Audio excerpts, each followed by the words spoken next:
So you guys need to stop trying to recreate the 60s. You can never recreate the 60s because you're not half of the people who existed in the 50s. I'm not a quarter of quality of those people. Those people are more intelligent, stuck together much more.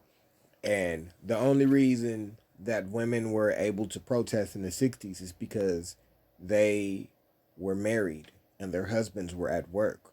The reasons that women can protest now is because their men are on child support and they receive subsidies so they can afford to. That's why you're embarrassing us.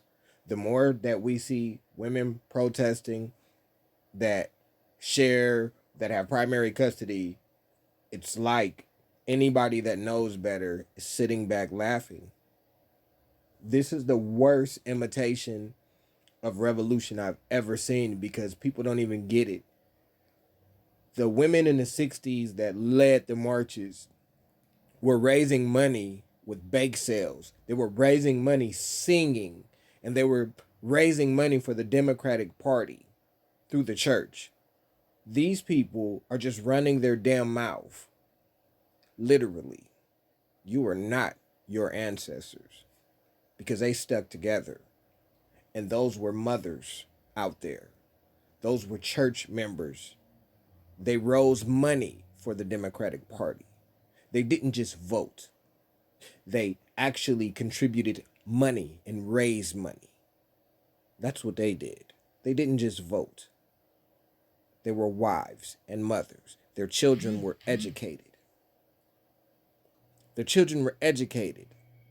Only 25% of black boys in California can read at their grade level.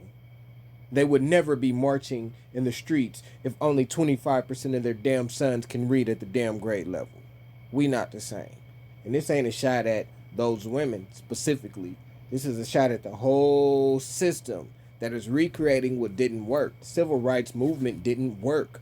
It didn't advance black people. It didn't We have the same amount of ownership. We have less collective ownership in land now than we did 60 years ago. We had more land ownership 30 years after slavery than we do now. Black men and women are more individually successful than black men and women were individually successful during the 60s. But the collective, there was less black poor children in the 60s. This is the most amount of poor children there's ever been in black America. But black men and black women individually are doing well. We've completely abandoned the children for ourselves. And it can't continue.